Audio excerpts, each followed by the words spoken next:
Hello. Hi, friends. So, I'm excited to do the video today, the energy update for the full moon that we've just passed. So, actually, already tuned in to the full moon energy in Gemini, my sign, my rising sun. So, I'm really excited about this moon. It feels right at home.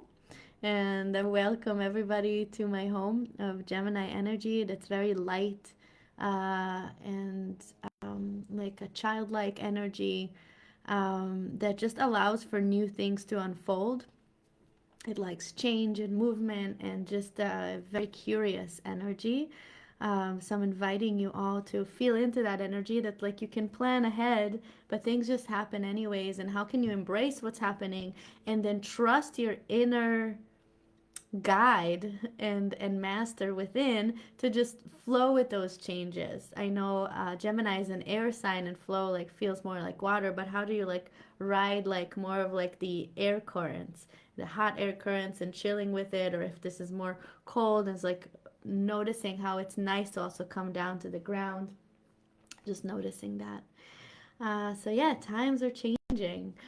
This is the last full moon of 2025, was a 9 year, which is completions and endings, and I'm sure we've all like seen that. So it was an energy that's like, for me at least, it was an energy that didn't allow for, like, it did bring in new things, but mostly it would be completely new, like everything that's old that you're trying to start open again, or it was much more about endings and closing up chapters. Some new things would come about spontaneously, but there also be coming up to close an old loop that you said maybe I should do that, and it's like those old ideas from like 8 years ago, 9 years ago, 7 years ago that you had but haven't started yet. They might have started up recently to show, yes, that's coming with you. That one is not closing, but there are also other things that are just closing, ending from the last 8 years. So notice that. Notice what's closing and ending. But also, as we're nearing the end of it, we're clearing all that, but already like gearing up to what's new. So it's really exciting. There's a mystery to it, a lot of curiosity.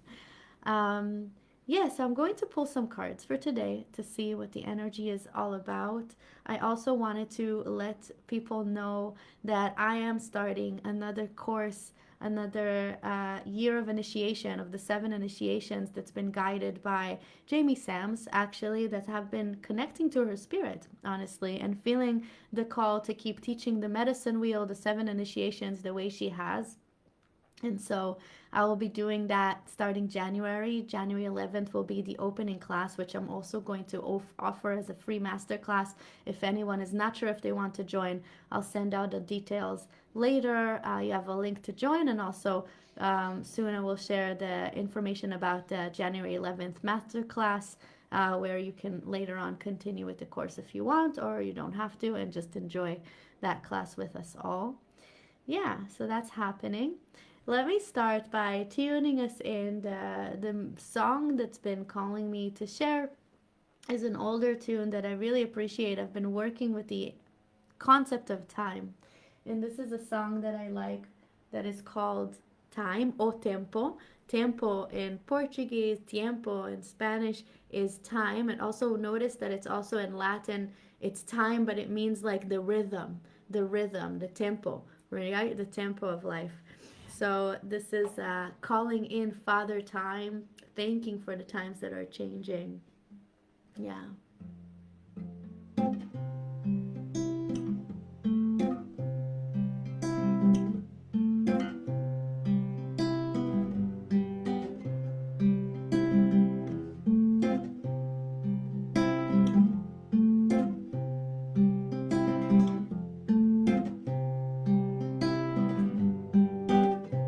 O tempo foi o meu mestre que me ensinou a curar. O tempo foi o meu mestre que me ensinou a curar. Passei 3 dias de bruxo debaixo do Maitá. E quando me aconteceu, oh, no tempo deu pra curar.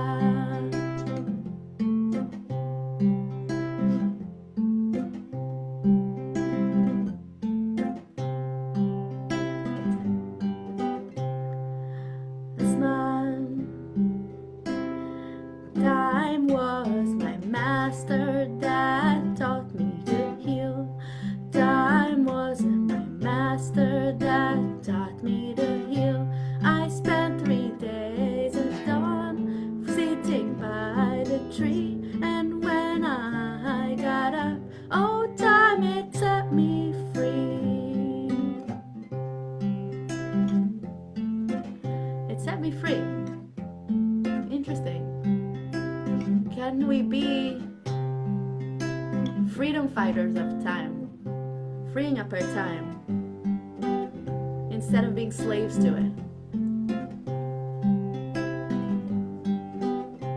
O tempo foi o meu mestre que me ensinou a curar. O tempo foi o meu mestre que me ensinou a curar. Passei 3 dias de bruxo debaixo do Maitá. Quando me anoiteceu, no tempo deu pra curar.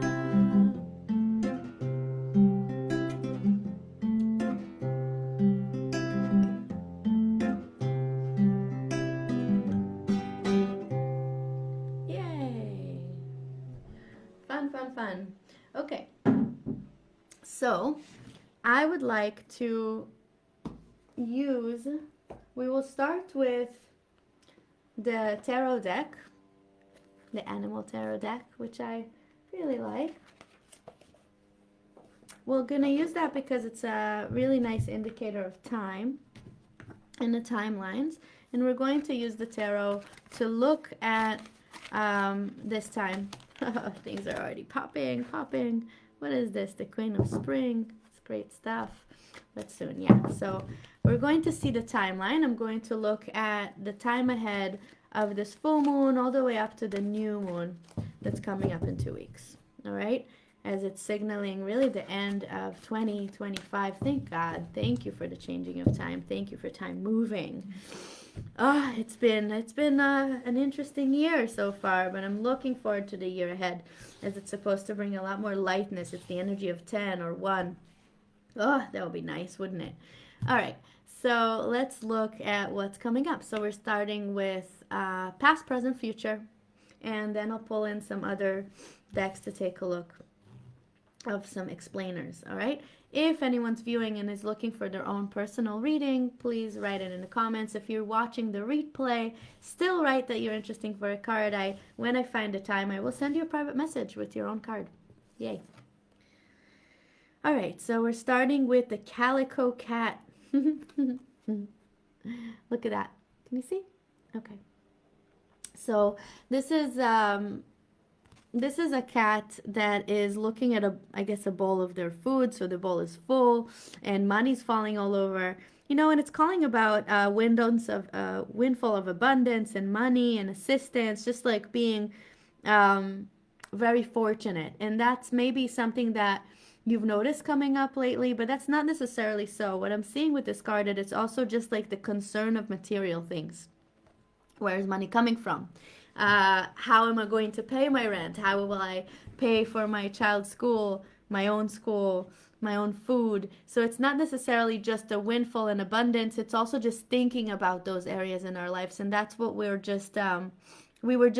This was the energy we were just in. We were just organizing a lot. And thinking strategically, probably, like, how do we make more? How do we set up our lives? How do we cushion ourselves comfortably? And also, maybe there was the lottery tickets just came and you got something new, and how do you hold that? Or new ideas coming in. Okay, just abundance of different things. Even notice that. So it doesn't even have to be money, but notice what new ideas, what new support, what people coming to your life. Okay, creations. Keep that in mind. So that's what we're just moving from. Ravaya, I see you. I will pull your card later. Yay, fellow Gemini.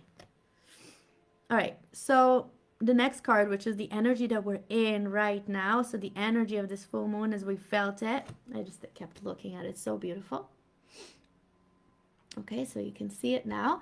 This is the King of Autumn.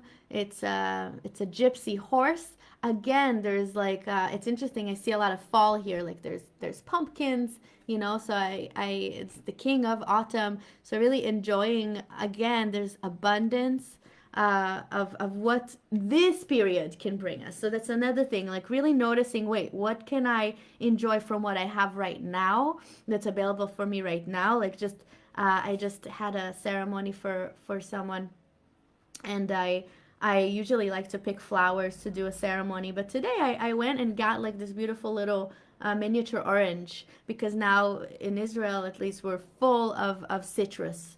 A lot of citrus bringing us, thank you, Mother Nature, for preparing us for the viruses and the disease that come in winter, right? And like really enjoying that. So I'm not going to look for mangoes. I'm not going to look for anything tropical or summery or like a watermelon. I'm not going to look for even some of those flowers right now. I'm looking at what Mother Nature is giving us now and enjoying that. So that's one little message I got today, is like enjoy, look at the abundance that is in the fall time or in this time of your life, and cherish it and celebrate it. When's the last time you celebrated a miniature orange? It's also telling us the projects, things are moving along. That's the energy of the horse. So whatever, as it's connected to this, like whatever showed up recently is moving along, is advancing, is reaping benefits. More and more things are coming in. All right, so it's continuing the wave of the cat that we saw before. Next, we're going to see, well, what's the energy that we should be expecting. Okay, the kangaroo, another leap. I like there's movement forward, now there's leaping forward. Look at it with me if you would like. Okay, so there's a kangaroo, baby kangaroo. It's talking about moving on from something that's no longer. So that's exactly what it was saying. Like as things are moving along, new things maybe. You're also, I guess, like your plate is full, as we said with this cat.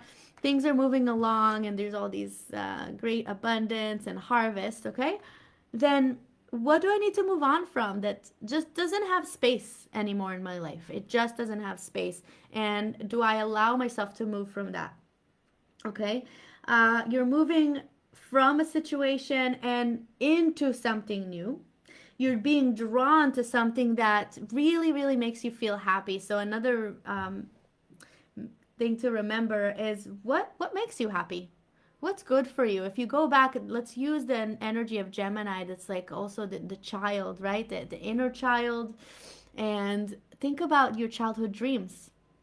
What did you want to do? And either was told that you cannot, or things happened in your life that has broken your spirit and you made you forget even, right, of what that is. So like the kangaroo here is looking right at me. Look, it's looking right at you, asking, where do you want to leap to? Where do you want to go? Let's go, little kangaroo. Where do you want to go? I'm there with you. Mother kangaroo is there with you. Mother earth is there with you. The support that we said, the abundance, okay, that we saw here before, everything's coming, is there with you. Move along and leave behind whatever's heavy, whatever is no longer yours to carry, that you've been like dragging along with you. The idea is like what you don't need to.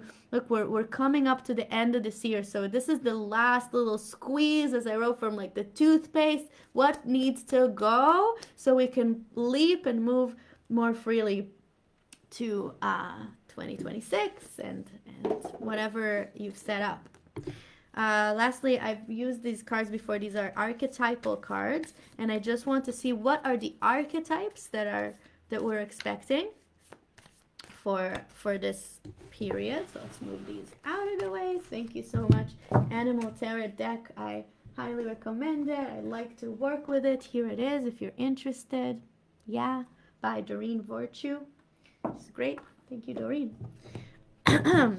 So what are the archetypes? And I'm also being drawn to pull 3 archetypes that we're working with. This is really important to understand, well, what do I need to let go of?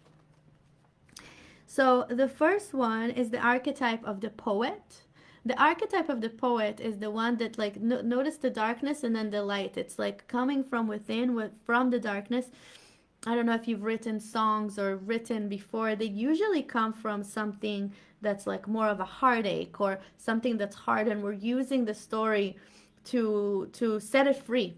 I've recently watched something it's kind of painful, but about like the intersection of psychedelics and trauma and community. It was a really nice Zoom that I watched. It was really beautiful. So thank you, Impulse, that brought this out. And then they brought up an idea of the storytelling to tell through the trauma. You can make it up, make up something to move the emotion through you. So that's something so heavy, it's so hard to move through you that you have to like make up a story. The poet, although it might be talking about something very, very real, we're using different symbolism, and even cartoonish like to move through something heavy. So that's trauma. That's trauma, or something that we're moving through. That's the poet in us. So that's the invitation to be creative and to move something through you through storytelling, through writing prose and poetry and playing. That's the energy of the poet, very creative, and it's not very innocent or light. It's coming from some kind of pain. Makes sense, right? This year, past year. The next archetype that we're being called to is the ocean. The ocean is the subconscious. It's also the other song I wanted to share today was the Yemanja, Queen of the Waters. It's the ocean, and the ocean of emotion, of unprocessed emotion. And how can we respect that? Also remembering the oneness of all. Are we a drop in the ocean? Are we an ocean in a drop? Thank you, Rumi. Right? So the ocean card is telling us that there's a lot that's coming, like this abundance is also coming from the subconscious, from the unseen, rising up. So this is not necessarily new. It's just all coming up to the surface to either be cleared, ripped, sorted out. So that's the ocean itself. And go to the ocean, go to the beach, work with the idea of waves. Remember that everything passes like a wave. It goes up and then it goes down. Emotions also not being, thank you, human design, for example, talking about emotional authorities that you need to, and everybody needs to see it. Recognize your emotion. Recognize those emotional waves. Don't act through them. Recognize them. Experience them. Witness them. Allow them to come. Just like a child going through a tantrum, let it pass first. And then you can look at, well, why? Why was I so upset or so happy? Looking at it as it passes, you can look at the whole curve. You want to see the whole wave. That's the other archetype. And lastly, and that will bring to the kangaroo and that thing of like moving from something into something. What's the archetype that wants to come to us? And that is the mirror. And this looks even like a broken mirror. So look at the moon, first of all. Thank you. Thank you for showing up here. And so the moon is our greatest mirror. It brings things up to the surface also to reflect, right? And we had the super moon. It was so beautiful. Anyone that has seen it last night, and you can still watch it today. It was so beautiful and gigantic. It competed with the sun. So it was illuminating again, like what? The darkness. We see it all over. The darkness, the ocean, and turning it into gold. It's not about just taking it out and releasing, but how do I alchemize this? How do I bring it to light and alchemize it to something else? So that's the mirror, all sparkling. You see a piece, a mirror piece. So that means a soul piece in a way as well. Like, what is that soul piece that we've forgotten about? Going back to like, what do we move into that's been like a long lost dream that we're ready to own again? All right. So that's been the reading. Ravaya, I see you want a card, and I will draw one from the animals for you. That's the only comment I see right now. So we will end at that. Ravaya, my love, let's see what wants to come through. Cute. So you got the otter. Very nice. Okay, so there's some friendship or connection. Look at how much love there is over here. And it says, it's time to kick back, relax, and celebrate all that you have. Joy arises from success in your career, the completion of a project, or a very happy home life. Can you enjoy what you have? Can you pat yourself on the shoulder, give yourself a big hug, something that you have done, that you have conquered? It's really important that we celebrate. We celebrate the little moments for ourselves, like, wow, I've done so good. Don't just move on. That's really important that you bring that in, bring in that light, and enjoy it. It's not about kicking back and relaxing as a reward. It's also a must, I think. It's a duty that we have to like soak it in and bring it in. And that's what Ravaya is bringing us. And I'm sure it's also a great messenger to others. Beautiful. That's been our update for today. look at the comments for a link for my upcoming class about the medicine carrier training. And we'll be in touch. See you in the next full moon. Ta ta.